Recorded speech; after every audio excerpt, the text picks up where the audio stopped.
mën nga ko choisir à partir de 3e pour man loolu mooy fi ñu war a dem. mais séparation bi nii dafa indi ay barrières parce que ñoom dañuy nekk juste après les day bëri escalier day bëri escalier te et puis dañuy nekk benn station boo xam par exemple sénégalais yi duñ fa mën a jotee parce que formation professionnelle tey boo xoolee lu ci ëpp après le bac la ñu nekk niveau boobu lañ nekk et que foo nga dem am bac après doog a commencé xool fooy def alors que réflexion dëgg-dëgg bi nga xam ne mën nañ ko proposer moom mooy que ni formation professionnelle ñëw dugg ci biir éducation nationale wala mu dugg ci enseignement supérieur. non mais dama xam ne ku dem ba def ministre sport culture ak jeunesse nga def ko benn kay war ngaa mën a. voilà war ngaa mën a boole enseignement supérieur ak formation professionnelle mu dugg ci biir. peut-être nag y a des contraintes techniques yoo xam ne je ne les maîtrise pas. mais ce qui est sûr et certain mooy que ni on doit aller vers ça. te bu ñu demee vers ça dana tax léegi booy yi à partir de xale yi. à partir de. troisième wala ñu mën a am spécialisation mën a commencer def comme ni ko mais domaine numérique bi aussi est-ce que réellement ci ministère bi ñu ko logé aujourd'hui am na ak kii ko war a mën permettre mu élargir assiette gi mu am. waaw c'est vrai que loolu aussi bon am na loo xam ne dañ koy hériter te parfois duñu poser wu les bonnes questions numérique ça reste numérique en fait numérique c'est pas l'apanage du ministère de la communication wala des télécommunications ak numérique sax comme yàlla ak yàlla yi parfois gars yi duñu comprendre dañuy yaakaar ni numérique voilà compréhension mais télécommunication ak communication ak numérique dañoo sorante donc loolu ay habitude la mais numérique tey mën na nekk un peu partout d'ailleurs li ma doon wax sax ma ko wax naa ko Cheikh sama xarit Cheikh Diba le ministre oui monsieur le ministre mu bañ ko sàllalu monsieur le ministre Cheikh Diba man gis naa ñu indi un budget genre boo xam ne si nii répartition góor ñi ak jigéen ñi inégalité bi ci am fan lañ ko dugal gis naa ñu indi un budget citoyen gis naa ñu bind un budget social boo xam ne si ni li ñu def dañu def une ligne budgétaire boo xam ne fépp fu social nekk ci biir ministère yi dañ ko dajalewaat pour wane ni on a fait tant dans le social mais man j'attendais ça dans le domaine du numérique parce que numérique bi bari na ay fu bari foo xam ne si am na yu fa nekk dañ ko war a def pour am une cohérence dans ce qu'on fait mais d'ailleurs il y a une loi qui va arriver bientôt ministre bi Alioune Sall mi ngi ci liggéey pour essayer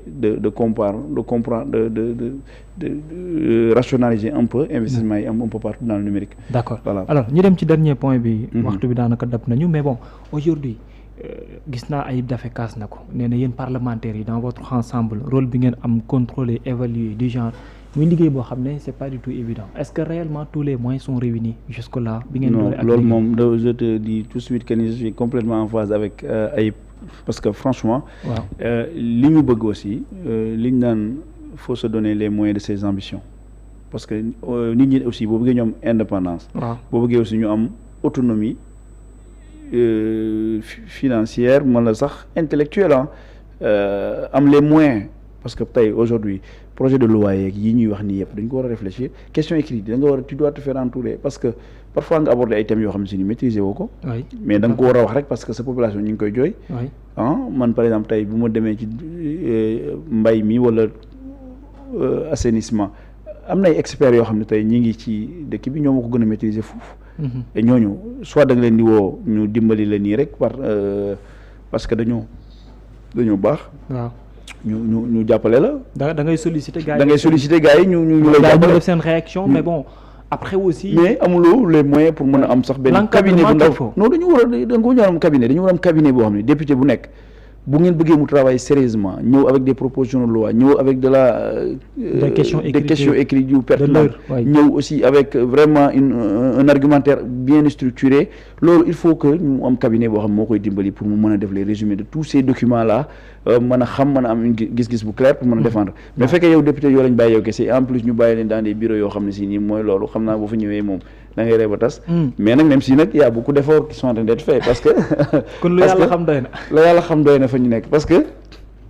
tout simplement ñi fi nekkoon taluñu loolu mais nag on a vu un président de l'Assemblée nationale très très dégourdi et très très soucieux de ces aspects-là parce que gis nañu aussi bi mu ñëwee la première chose déjà mooy par rapport ak composition de l'Assemblée par rapport ak ñi ñu wax nga xam am nay handicapés et cetera boo gisee tey boo demee rampe escalier yëpp dañ ko defaraat pour que déjà handicapés yi mën a am accès partout ci assemblée bi ça c'est une première franchement parfois tu te demandes mais comment ça se fait tu te poses des questions tu te dis est-ce que Sénégal boobu léegi ak li ñu am ci ay loi ci ay accessibilité des bâtiments mi ngi doog a tenir en compte yoon pour handicapés yi mën a jaar ci biir assemblée bi yooyu mi ngi koy def gis nga aussi li mu def ci transparence ak numérique ak démb rek la publication que l'assemblée a faite mooy ils ont publié un tableau de bord. buy wane la participation des débats, les pourcentages, tout ça se fait à la base de. gis naa moo publié quoi. waaw oui parce que ça se fait par exemple il y avait des assistants yu doon yor des. di noter la présence et cetera, la participation, l'importance, teneur yi tout ça xam nga loolu c'est parce que kon ñuy commencer dem vers la transparence. mais sans tenir l'urgence et la demande des députés dans l'ensemble ci ay manquements c'est des moyens techniques. C'est des moyens financiers war na lan la exactement loo xam ne ni aujourd'hui lu mënul ñàkk la dans le cadre de votre exercice. non finance moom du mës a doy waaye fi réew mi toll kenn sañu di jooy naan doole leen ma salaire wala yu ni mel mais man li may wax plutôt li may accès sama wax mooy sur le plan technique. les moyens techniques pour que ñu mën a def suñu liggéey correctement loolu nag c'est vrai que li ñu naan ndar xëyul sotti mais boo gisee tamit pas yi ñi commencé dox da nga xam ne mën nañ ci am yaakaar. mais en tout cas un bon député comme dans les autres pays boo demee ci mel ne France bi ma xam. tey boo demee seen assemblée wala nga en tout cas am un rendez-vous avec un député da nga xam ne c'est pas pareil. voilà boo demee pareil Côte d'Ivoire un peu partout quoi ñooñu am nañu gars yoo xam ñooñu xaw a raw tuuti. mais voilà mais loolu yëpp aussi man je pense que dafay dugg ci changement bi nga xam ne jaay nañ ko Sénégal rek et que dafa war a am quoi ñi nga xam ne ñooy représenter askan wi dañ leen war a jox suffisamment de moyens techniques et financiers pour ñu mën a liggéey def seen liggéey correctement parce que aussi exiger tey assemblée mu nekk sentinelle bëgg a nekk bëgg a contrôler l'action du gouvernement te moyens yi nekk fa vraiment ça ne sert à rien te techniquement même. parce que boo xoolee dañu ci dugal aussi que ni tey l'évaluation des politiques publiques muy nekk lu am solo. parce que tey aujourd'hui mën nga dépenser par exemple terre bi nii quoi politique publique la c'est de l'argent dépensé et cetera mais l'impact bi mu am réellement ci nit ñi seen jafe-jafe réglé na ko et cetera loolu réglé wu ko et cetera loolu moom dafa laaj benn enquête parlementaire benn enquête boo xam ne parlement bi moo koy mëne te il lui faut des moyens. C'est exactement c'est plus loin que ça évaluation des politiques publiques. Mais est-ce qu'il y a l'accessibilité aussi? Évaluation des politiques publiques c'est plus loin sax qu'une simple enquête nga xam ne da ngay poser des questions-réponses non c'est plus technique qu'autre chose c'est avec des chiffres c'est avec beaucoup de statisticiens yoo xam ne ciy liggéey. D'ailleurs actuellement il y a beaucoup de propositions sur la table de l'Assemblée beaucoup d'experts en l'occurrence mu koy nuyu suñu grand Mourtada Mboup qui est un expert aussi à l'université de Genève qui travaille dans ce domaine-là aussi d'ailleurs sax ñëw na il doit rencontrer le président de l'Assemblée donc ñu ngi am yaakaar ni vraiment nii vraiment topp ki dana am te yooyu noonu ñun bu ñu amul moyens yooyu noonu on peut pas évaluer politique publique yi on peut pas les contrôler et cetera vraiment loolu ndax am ngeen accessibilité au sein des ministères certaines structures étatiques est-ce que ñooñu ibbil nañ leen seen ay bunt loolu moom jooy la aussi loolu moom jooy la nga dimbali ma ci merci beaucoup pour poser une question loolu moom jooy la boo xam ne il va falloir ñu remettre ko ñu régler ko très rapidement mooy ministres yi man par keroog suma temps keroog man 4 minutes la ñu am moo tax amu temps wax premier ministre li ma ko bëgg a wax léegi mais léegi Sénégal ñi xaaram profité wax premier ministre ak le président de la République dama ko war a wax mooy député yi ñoom ñooy les représentants du peuple ci seen i gox il est inconcevable un ministère wala un ministre déplacé arsenalam bi yëpp tous ces techniciens pour régler un problème te députés yi ils ne sont pas au courant maanaam mu ñëw ci zone yi te députés yi yëguñu ko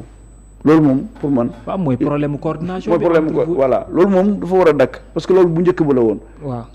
mais ñun moom laaju ñu leen enveloppe laaju ñu leen dara dañu bëgg ñëw wax leen li population bi di jooy déglu aussi li ngeen fay def comme promesse ñu mën ko noter xool aussi ba xam dans quelques mois dans 3 mois est-ce que vous avez tenu promesse xam nga loolu pour man lu ñu war a régler très rapidement loolu nag d'ailleurs li naan Sénégal lépp régler nañ ko le président de l'Assemblée nationale envoyé nañu un décret une loi boo xam ne si nii organisation hiérarchique gu événement yi que ce soit à Dakar ou que ce soit dans les régions ni mu organisé woo c'est-à-dire que ni dans les régions par exemple c'est le gouverneur c'est le député ensuite le gouvernement vient mooy ñëw sax après troisième les maires doog a ñëw c'est-à-dire que benn événement officiel boo war a def foofu noonu te yëguloo ko député yi aujourd'hui député yi moom bokk na ci li ñuy jooy mooy ce respect boobu ak considération boobu noonu et puis ñu ubbil leen seen i buntu xam ni aussi ñëwuñu fa di leen jooy suñu jooyu bopp parce que suñuy jiitey bopp taxuñu vraiment taxuñu ñu def option yi ñu def nii. mais ku lay woo. c'est pour jooy la jooy waxam jooy askan wi la boo ko mënta faj sax. mas ca di naan mas dana mën fajul góom mooy sedd na xol effectivement loolu daal moom jooy la boo xam député ñu ngi koy jooy ñu respecté leen kuy dem ci région nga woo le gouverneur nga wax ko ni ko il faut mu woo le député wala les députés du département ñu mën a ñëw teew déglu li ngay wax parce que du jubal jubanti lañ wax ak aussi diggee di diggee looy def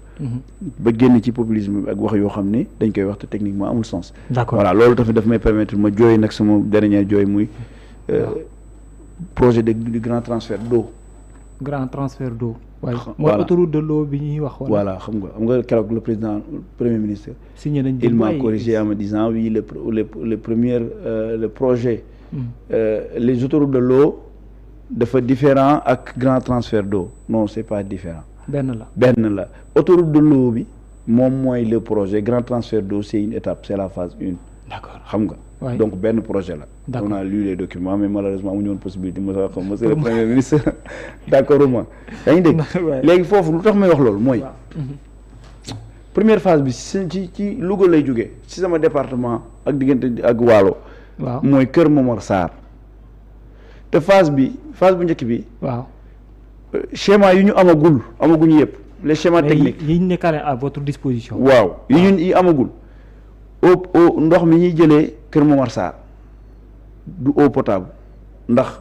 techniquement première usine bi def ndox mi mu potable Pekes la nekk. d'accord ce qui veut dire que dafa ñu nar a romb avec eau ndox moo xam ne setul léegi man sama question d'ailleurs j'avais fait une question écrite dans ce sens-là suba wala tey jii. mais léegi nga bëri lay. non dinaa ko def dinaa ko envoyer le ministre. c'est-à-dire pour savoir est-ce que. dinaa ne ko dem ñu transformer ba doo ko indi ci yéen. dinañu ko ni ko naka nga nar a dundalee village yi nga nar a romb ci ndox mi te amaguñ ndox étant donné que ndox mi ngay jël fii du c'est pas du ndox mu potable. bu demee ba Pekes lay doog a nekk. bu demee Pekes lay doog a nekk potable. alors que balaa mu yegg Pekes y a des villages. y a des villages yu mu war a jaar. d'accord te foofu noonu tey ñoom Sénégal dañoo nekk ci benn conception tout le temps usine de transformation la ñuy wax usine de pour rendre ko potable mais. d'accord am na ci ay borom xam-xam Lougatois surtout. yoo xam ne si ni ñooy liggéey ci question bi. am na ay unités yoo xam ne si ni day potabiliser l'eau te cherul mën nga koy bu dee mu mel ne France. par exemple bu ñu romb benn village bu 10 000 habitants. 500 habitants wala 1000. peu importe nu muy tomb am na ay mini usine de yoo xam ne day transformer ndox mi pour mën ko dugal ñun loolu la ñuy laaj muy première laaj deuxième question irrigation 14 000 hectares bu ñu nar a def ñaay man loolu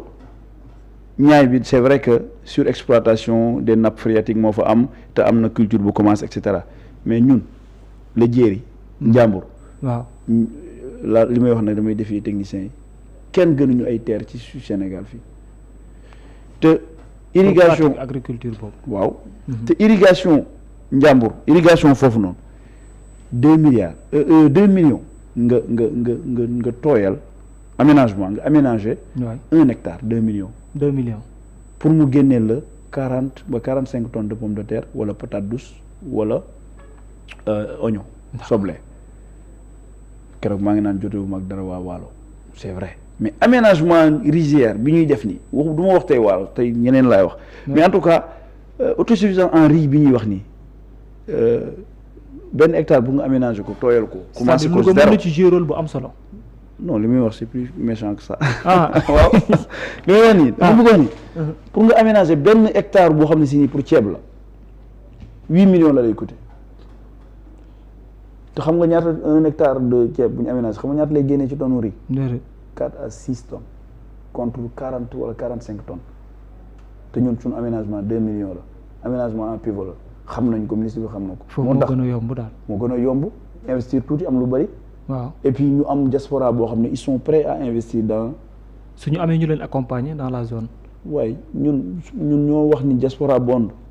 diaspora bond. ñun ñoo ko wax. diaspora tey kan moo war a wax diaspora te waxul Louga ñu prêt pour dugal seen xaalis. ñooñu léegi dañuy bàyyi ndox mi di leen romb te ñoom ñu prêt pour dugal seen xaalis ci usines